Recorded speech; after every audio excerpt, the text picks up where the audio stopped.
Welcome to a special episode of The Music Prophet. The band is only here in Sudbury for today, and so we are going to hear from them, hear some music. We've had rappers and jazz musicians and on over the last 10 episodes, and this will be a really good way to add to it and really bring diversity to the guest list. So let's welcome the Pears. Hello. Hi. Thank you. I was about to cheer. Yeah. Yeah, we're the Pears. We hail from London, Ontario.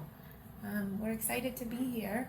Mm-hmm. We've just spent some time at a couple different festivals this past weekend. We were out in Clarendon, Blue Skies Music Fest, and then we yesterday spent the day at Sault Ste, now called Muskoka Music Festival, as of yesterday. And then onward. Onward and forwards. Onward and forwards. Can we do some names too for people so they can recognize voices? Yes. And Yes, totally. Two of us are twins, so that will be interesting. But my name is Renee. I'm Hillary, not one of the twins. My name's Noelle, one of the twins. My name is Steve, also not one of the twins. And he just spoke in a voice that you will never hear again. Do it? No, I'm kidding. His voice will now drop. Yeah, 4 octaves. My name is Steve. And I am a twin. He's that mystery triplet of the Pears. Yeah, just to throw a wrench in people's understanding of why we call ourselves the Pears. That's good. We're excited to be here today. We're releasing a new album in the fall. Sorry, you have questions? No, I was just asking you. That's the best way to start because, especially with your tour happening, it's a great way to build up some press and get people really interested before you drop it in October and November. Yeah, it's definitely something we're excited about as we're moving around Ontario and playing shows here and there and meeting new people.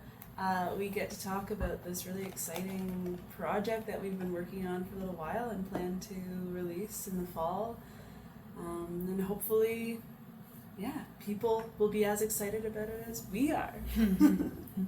Well, that's a plan, right? But is that something you think about when you write and record as well? About the people's How it will reaction be to it? received? Yeah. Ooh. That's a good question. And we probably all have different answers. Yeah. My mind just went to being at Folk Alliance International Conference. We were there in February this year. In Montreal. And it's such a wild experience. It was only the second conference that we'd ever been to. And there are thousands of people go to this conference. And they're all insanely talented musicians and songwriters and performers. And so I remember being among all of these people for the first time and just kind of falling into this self-deprecating, loathing kind of space. And I remember going to a workshop actually where people talked about why you make music and why should you do what you do and why should you get into this industry. And it was just this really nice reminder actually to remember who you make music for and why you do it. Because I think if you go, for me anyways, if I start to go down the road of writing and creating things that are just meant to please other people or make a certain kind of impression, I think for me that actually hinders what I'm able to do with my own instrument and with my own creativity. And being able to actually just go at it from a playful place and a more kind of present space where it's almost something that comes through you as opposed to something that you're forcing in a way. For any specific outcome. Yeah, and I think that creates an inherent connectability factor with people who listen to it because it has that authentic you in it. And so if people can feel that and that jives with the who that they are, I think that you kind of pull people in that way. Yeah, I think it's pretty cool that we all three of us are songwriters, and so we have the opportunity to write from different places and be inspired by different things. And when I personally go to write a song, I'm looking for things that I know make me happy when I listen to music. When I'm hearing other people create music and I hear like a lick or a hook is the word I'm looking for. A hook that you hear repeated and it sticks in your head all day, and it's something that you just want to keep going back and listening to. That's been something like recently that I've been inspired to put in my music, because I would like to, I want people to keep wanting to listen to it, because that at the end of the day is, I'm wanting this to be a sustainable thing. So I think having both in my brain as I'm writing songs for the Pairs. Yeah. What about you, Noelle?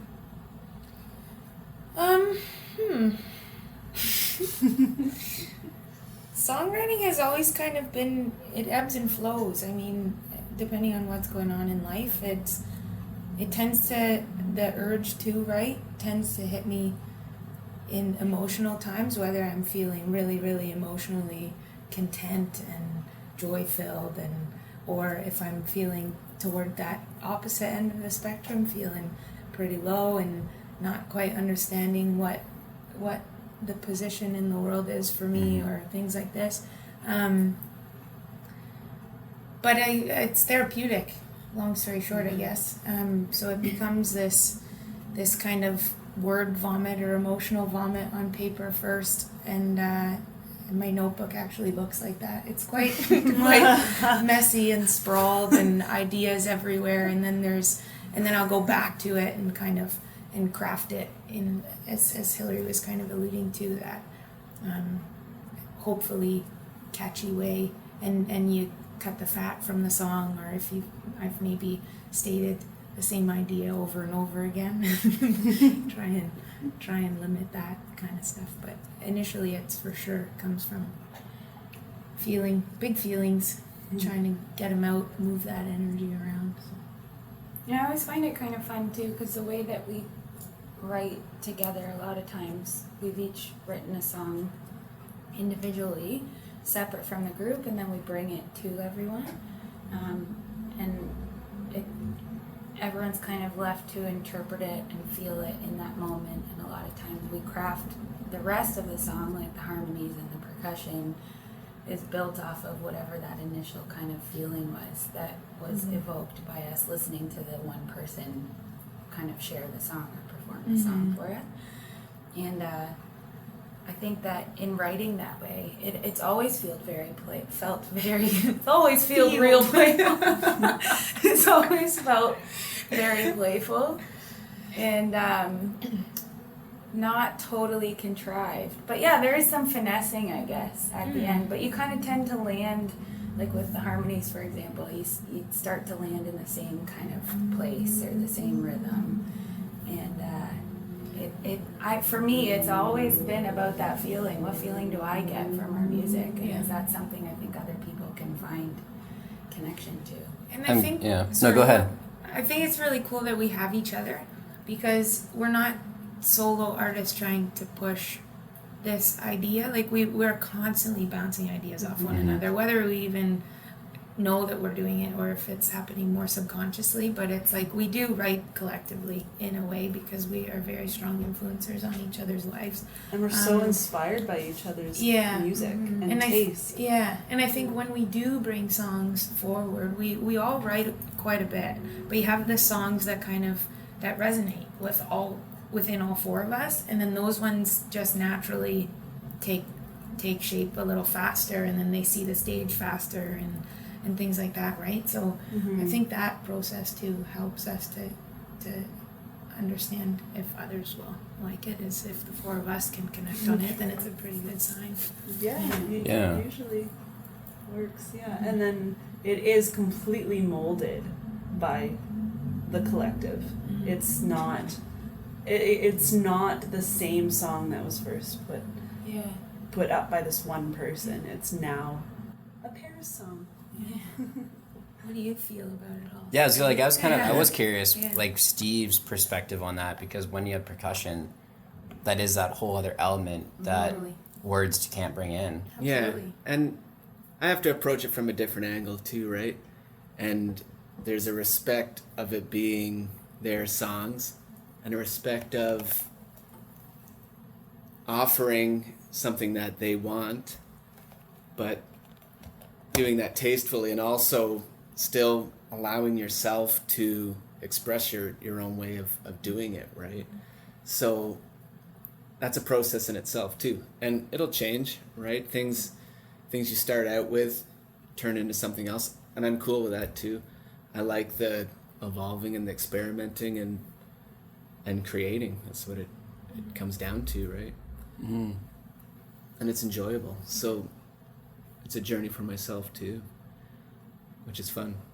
And you're so right, like when you add, and we said this because at first we were performing without drums, the three of us ladies, and it pulled in a whole new audience of people when we added percussion. And Steve's background is like punk rock, so A little heavier persuasion, A little bit more of a forceful message. yeah. which was a learning curve for me as well, because suddenly it was this totally different style and a different approach, right? And learning how to hold back and learning when to play, but learning when not to play, right? And it wasn't just this bombardment of volume, right? And that would be cool actually to touch on in a bit too. Like stylistically, the way you guys push boundaries, and it'd be interesting to hear about that, because you walk that line of intentionally not filling space, because that's where the voice has to go, or that's where you need that breathing room. Yeah. Totally. Honestly, too, in our songwriting, I think that's even been a lesson for us, is where is it good to let the song breathe? Yeah. And having that breath is definitely, like, that was a lesson for me to learn. And vocally, like, thinking of our voices as individual instruments as well.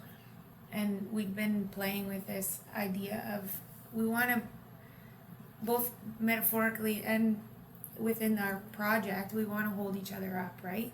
And this idea of creating space for people's voices to be heard. And all three of us, I think, have a powerful something to say. And Steve, of course, has a powerful something to say too. But vocally, this idea of, when do we just stand there as two vocalists beside one vocalist taking a lead line and filling that space by themselves. I don't know if any of that makes sense. How do you balance that because when your songs are like this, you're constantly doing the same thing each performance, and after doing 8 or 9 performances like that, then suddenly the emotional energy your output of emotional energy is so high in the stuff you take in. So how do you balance that? You know what I value so much is our differences in that, because we lift each other up, and it's What knocks one person down doesn't knock everybody Yeah. down. And So there's it's always somebody to keep the spirits high. And And we're very close, and we talk, and we communicate, and we care about each other. And we so laugh a and lot. we do laugh a We lot. laugh So, a lot. our performances are an expression also of our bond, I think, too. And then stepping off of the stage and being able to come back to the hotel room or whatever, and the hotel the hotel room and laugh and enjoy each other's company, and also take time to be quiet and take time to rest. And I think we do take care of each other. yeah, I think that there's a really deep respect for the scope of humanity within this group, that you're not always talkative or pleasant even, but you can be kind and also kept to yourself, and also you can be really loud and obnoxious, and fun and all of those things, and that those heavier moments or those darker moments aren't actually bad. They're just part of what allows us to experience the other side. And The great emotional landscape of human beings. True. And I find when we're performing all the time and doing whatever, when you're in it, you're in it. And especially the last few days, it's the go, go, go. And it's happening, and it's great, and it's exciting. And I almost feel just now, it was almost like I got to step back and just be a listener. It just Maybe that's kinda what I gets noticed you. then, because especially the way that Steve was sitting down during the performance, his eyes were closed and his hands were just held together very peacefully, and there was something about it that it It's was kind really of a taking it in. Big breath, yeah. I heard you take a big breath. I almost lost it. Oh Not God. to distract you. And Steve cries, I'm done. We're definitely learning still learning how to do this. This is very new. It is for us. very Yeah, the touring and the Yeah. traveling together, Yeah. and like it's been. I mean, we've been doing music together for 3 years now, and like really pushing the business side of it, and like wanting to do more tours and stuff within the last year. And so we're learning how to balance. Yeah. It's Just a that process. that constant check-in of why we wanted to do this in the first place. Yeah. Because music brings us all joy and helps us to feel more like ourselves and centered and grounded. And so if you go into this doing it for a living, if it takes you away from all of that, the love of what it has been for us. And that's a not what we struggle wanted. of once you get to performing music to get paid full time, then that would become a huge struggle. Suddenly everything depends on your bottom line, and can we afford the tour? Do we make profit? Yeah, I think that's a big reality for a lot of people. And to be smart with the business, I think, is so important. And it's important to have a plan, because we're humans and we want our needs to be met on a pretty basic level. But I also think that, like Renee was saying, like believing in what you do, and finding those ways to always have fun with it, or to remember why you love the project in the first place, and to keep that at the forefront as well. Yeah, we kind of tend to operate from that perspective that It has to work you- because we and- love it so much. Well, that. And I think what you focus on tends to grow, regardless of what it is or what aspect of your life you're thinking about. But like, I think of mainstream media as an example, that there's so much focus on just the garbage in the world, and it doesn't, while there is a lot to pay attention to and a lot of inequity and injustice is happening, there is also a lot of really beautiful things happening, like motorcycles. That's a trend. There's been a lot of motorcycles and diesel engines the last hour. It's a good Me day and for a ride, I'm sure. Yeah, the wind is Holiday today. Monday, which we keep forgetting about. I know. Is the city feel slower today? Slower paced, or is A little bit. Yeah. It sort of feels like that. Yeah. It did to me as well. I was just wondering if this is like the typical pace, or if it's Yeah, this a holiday. I think the Feels city pretty itself has that atmosphere where on holidays people are at their cabin or with their families, and Yeah. certain restaurants do well yeah. on holiday Mondays and most don't. Yeah. It's that odd balance, but does that affect you then? Like the fact that you don't get that your holiday isn't really a holiday because there's no day off. It's sort of the same sense as entrepreneurship in a sense, right? In my head, I'm like, we get to be musicians. Our lives are holiday. It's more a vacation than anything. Yeah. Like we I mean, were on it is hard kayaks work, playing. but like, Yeah. yesterday. One of the gigs we had, one of the opportunities through Sawdust Muskoka Festival was we actually got asked to play a song in a few kayaks. So we're all like grinning stupidly ear to ear, because it's such a bizarre, silly experience, right? But we're just So much tickled fun. by it. So much I think it goes back, and I'm thinking about Alan Doyle, the song Ordinary Day. Because I really do, and it connects back to what you focus on. Yeah. Like, if you're just, these are just the days that are making up our lives, and your state of mind has a lot to do with how you can experience what's happening around you. Every day can be a vacation in your mind. Yeah. Can you expand on that actually for them, Steve? Because you've been playing music for a long time now, and you've probably, how has your experience been with that overall? With traveling with these three? Well, in general, traveling, being a musician constantly, balancing the every day is a new day. Yeah, I mean, the touring thing and all that is new with me as well, right? So, there is a child in my life involved. There's a wife in my life involved. So those things come into account. It's a different kind of experience for me for sure, and it's enjoyable all the way. I love it, and I've always loved the just sort of randomness of each day, and every day's a new day, and it's really great. But yeah, I mean, there's challenges with it, and there's challenges with being with the same people all the time. They make it extremely easy, but it's a lot of fun. It's more than I ever expected to do with a band, to be honest. We've already pushed boundaries that I never thought I'd reach. So yeah, it's been a pleasure. Steve.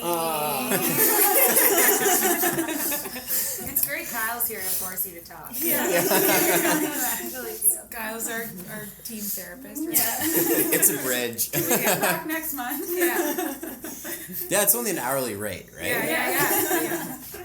We have sort of roughly mentioned Steve's background in punk. And people are probably surprised that he went from punk to folk. Yeah, especially, yeah, a lot of my old bandmates are a little shocked. What did it for you? Hearing your voices. I think I had gone into a bit of musical hiatus. I had stepped away from drumming. I think I was going through a lot of personal shift anyway, in hindsight. And at that time, I'd actually removed myself from a lot of the old scene. There was some self-destructive elements. I mean, nothing too harsh, don't get the wrong idea, but just sometimes you got to be careful what you put yourself around, right? And what you're absorbing. So I'd taken a break, and I'd gotten into rock climbing in a really big way, and that was kind of where I'd put my mind, and I was doing that all the time. So music had been put aside a little bit. But then you start getting itchy, right? And I remember speaking to my wife saying, I'm thinking I really want to start drumming again. I want to get back into it. I'd love to be in a band again, but I don't want to go through the hardships of trying to meet people and trying to form a band and discover bandmates and work on stuff.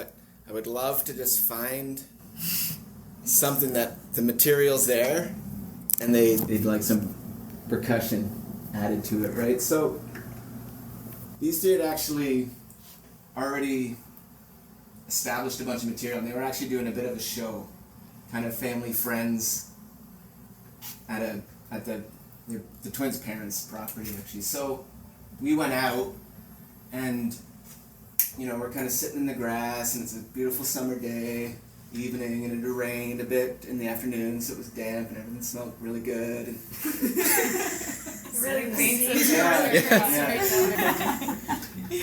Had a little bit of Kraken, and I was sitting there listening, and obviously you've heard their voices now, and this is kind of flooding out over me, and it was just this kind of, holy smokes, I think this is it. And it was really profound. And so, yeah, sometimes you just have to be brave enough to ask. Moral of the story. Yeah. That's what it comes down to, right? Is just putting yourself out there, and then... That's the thing as the group now too is moving forward. It's like there's a lot of, I think, questioning of, do we belong here? Like, will we be accepted with open arms into this industry? are we good enough? That whole conversation, and then it's like, but you have to ask. You have to just leap, because there's this. And I think trust. this, because there's this safety net of like trying to be so prepared and know everything that there is to know before you move forward. Mm-hmm. And I think that can go with anything that you're passionate about as a human being. But sometimes it's just like, when Indiana Jones steps off the ledge and he's got to trust that bridge will appear under his feet. Invisible bridge. It's like you have to just know that you've aligned everything that you can, you've done everything that you can to make it work, and then you just have to try and put your and self out there. music is it's infamously precarious as a career choice, and so, I mean, will always be a leap of faith and trusting, but I think we got a good team to go about doing that. Yeah, and we've been really supported this past year by a gentleman, Darren Addison, who's been acting as a very persistent booking agent for us. So he's helped us out, gain a lot of traction this summer. And that's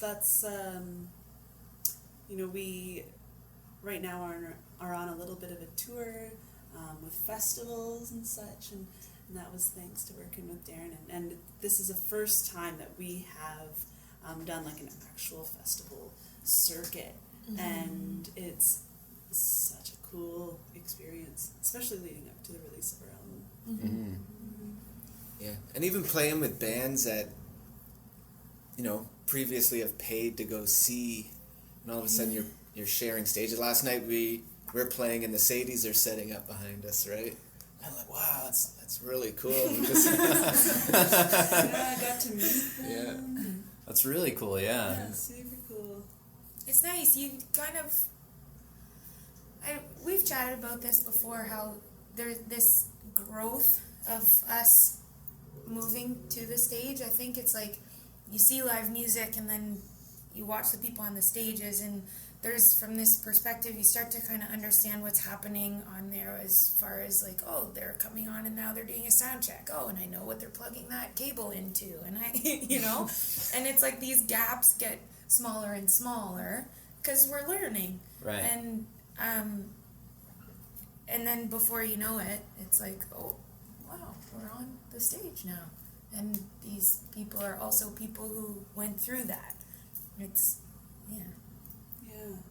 Yeah, you're going from what is that piece of equipment to, oh wow, I wish I could buy that. Yeah. Just a few more shows, then we can afford it. Yeah. Well, How many shows do you have left on this tour? Yeah. Well, so we play at Spacecraft Brewery today in Sudbury. And then we are on the Chichimon tomorrow, traveling from South Baymouth to Tobermory. And then we are like hightailing it back to London, our hometown, to play a show there, opening for Parker Millsap at Rum Runners.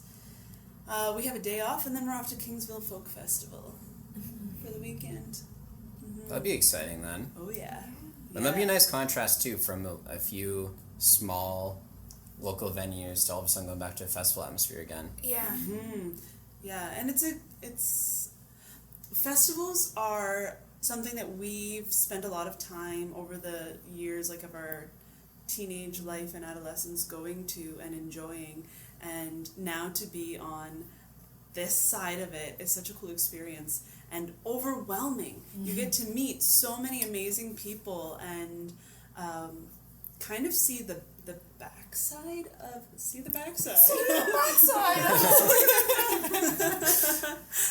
was a nice backside. But it is nice to have a little bit of a break, I think, before going back to a festival.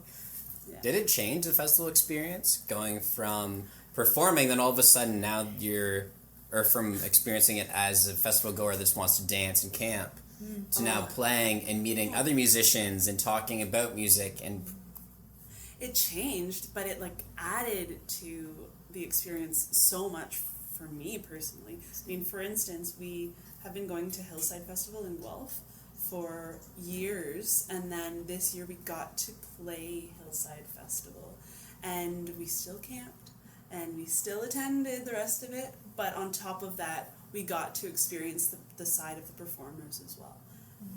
And it's something we all make because, again, like, these are all, we grew up listening to folk musicians, and they're a huge source of our inspiration for songwriting. And so I think for me anyhow, I think you'll both agree that it's like one can't happen without the other. You need inspiration from other people to draw on other people's stories and experiences and knowledge and to just lay in the grass and let somebody else's music, like, we spend so much time in our own music and perfecting these things that we're trying to build together, that it's still so great to just lose yourself in someone else's music, and that's my favorite. Yeah. And I think that's a really good way to end the interview as well too, because it's almost 4. It's kind of crazy. Wow. That was a very quick. That was a fast hour. Yeah. True. But I'm glad that you got a chance to have therapy, Yes. which is nice. Glad the therapist. But Do we have time to play you out with an uplifting tune? you do. Kyle? I was just gonna say that. Tell people where you can find you, and then play another uplifting tune before we go. Well, so we are all over the socials if you want to find us virtually. The pears is not the fruit, but 2. So Right. the pears music, PAIRS. That's the Common just in case. misconception. It's important. You can also, we have a website as well, thepearsmusic.com. True. Sorry, you talk. Well, no. Did not mean to cut you off. No, you didn't. But no, I was just gonna say in person, along this tour, the places that I mentioned. But we'll be hopefully doing a little bit of a tour of our album Noise. It's gonna be called Noise. So yeah, keep your eyes and ears peeled for that if you're interested in hearing these songs on that sort of tour. This is our first time in Sudbury. Yeah. It's been great. Yeah. Haven't seen the nickel yet. You have time. Nice. At night it lights up. So. Oh, okay. We'll keep our eyes out. I brought up yesterday, like, with the demise of the penny, is the nickel next? And will that affect? Maybe, I don't know. Oh my gosh, controversial. Because there's it comes down to cost, right? Yeah. How expensive is it to make the nickel versus dime? Right. I don't know. Catch Next it on on the the next block. episode. Yeah. That will happen next time the pairs come on the Music Prophet. So yeah, we better go get a picture when we can. Yeah. True. Yeah, that was awesome. So thank you for coming on the show. That was really cool. Thanks for having us. And yeah, that was a really fun episode.